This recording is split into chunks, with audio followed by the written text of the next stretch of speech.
राजस्थान सरकार द्वारा Rajasthan agree infra mission के तहत किसानों को उनके खेत पर तारबंदी या चैन लिंक तारबंदी करने के पर अनुदान का प्रावधान किया हुआ है। विभाग की इसी योजना के तहत यहाँ किसानों ने अपने खेतों के तार फेंसिंग की है। हमारे साथ हैं गांव धांधोली के किसान सत्यनारायण जी शर्मा।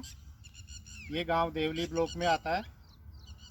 इन्होंने भी अपने खेत के चैन लिंक तारबंदी की है और इसका वेरिफिकेशन कृषि विभाग के अधिकारियों द्वारा आज किया जा रहा है। इस योजना के तहत किसान 3 प्रकार से आवेदन कर सकते हैं। एक तरीका है कि अकेला किसान जिसके पास 1.5 हेक्टर ज़मीन हो वो इसमें आवेदन कर सकता है।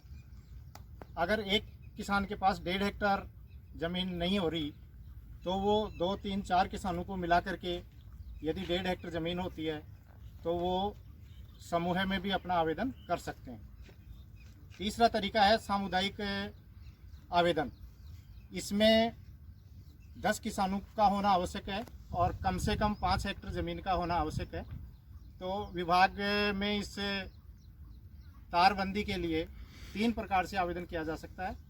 आप सत्यनारायण जी और इनके परिवार के सदस्यों को मिला करके समूह में एक आवेदन किया है और जैसा कि आप देख रहे हैं इन्होंने अपने खेत के ये जो चैन लिंक तारबंदी की है, ये इस पे कृषि विभाग द्वारा इनको अनुदान भी मिलेगा। तो आइए जानते हैं सत्यनारायण जी से कि इन्होंने ये जो अपने खेत की तारबंदी की है, इनकी प्रेरणा इनको कहाँ से मिली और इनके क्या लाभ आपको होंगे। तो सत्यनारायण जी, आप हमारे दर्शकों को बताएं कि ये जो जो कांटेदार तार फेंसिंग का जो कृषि विभाग द्वारा किसानों को अनुदान दिया जा रहा है, इसके क्या फ़ायदे हैं और आपको ये जो कांटेदार तार फेंसिंग की है इसकी प्रेरणा कहाँ से मिली। राजस्थान सरकार द्वारा विभिन्न योजनाओं पर अनुदान देय होता है। जैसा कि कृषि विभाग द्वारा सर ने बताया कि तार फेंसिंग और कृषि विभाग द्वारा अनुदान दिया जाता है और उसकी प्रेरणा राजस्थान सरकार द्वारा समाचार पत्रों के माध्यम से या विभाग की वेबसाइट द्वारा भी हमें जानकारी उपलब्ध हुई थी।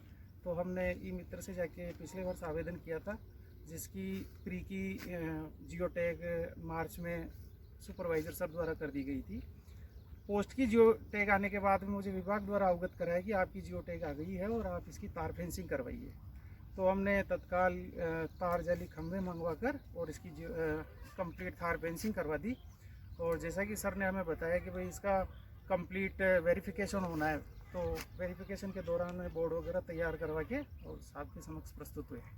और उससे पहले हमारे क्या तारबंदी नहीं थी तो क्या है, कच्ची बाड़ थी। तो इसमें जैसे नील गायें हैं, सूनी गायें वगैरह, इनसे फसल को भारी नुकसान होता था। तो फसल हमारे न के बराबर होती थी। तो सरकार द्वारा जैसे ये अनुदान है तो इससे हमें काफ़ी प्रॉफिट मिलेगा, सहायता मिलेगी और इससे अब हमें जैसे किसानों की दोगुनी आय होना, तो हमारे नुकसान नहीं होगा तो उससे हमारी आय बढ़ेगी, आय के स्रोत बढ़ेंगे। बहुत अच्छी स्कीम है सरकार द्वारा। तो दर्शकों, जैसा कि सत्यनारायण जी ने बताया, ये एक कृषि विभाग द्वारा चलाई जा रही बहुत अच्छी योजना है और इसमें किसान भाई इस योजना का लाभ लेकर के अपनी फसलों को आवारा पशुओं से जो नुकसान हो जाता है उससे बचा सकते हैं। और यह निश्चय है कि जब आवारा पशु फसल को नुकसान करते हैं तो किसान की आय पर विपरीत प्रभाव पड़ता है और उसके लागत पे भी इसका प्रभाव पड़ता है, क्योंकि जब लागत जो लगनी होती है फसल पे वो लगी जाती है और आमदनी पशुओं के नुकसान करने के कारण वो कम होती है, तो ये कहीं न कहीं किसानों को नुकसान होता है।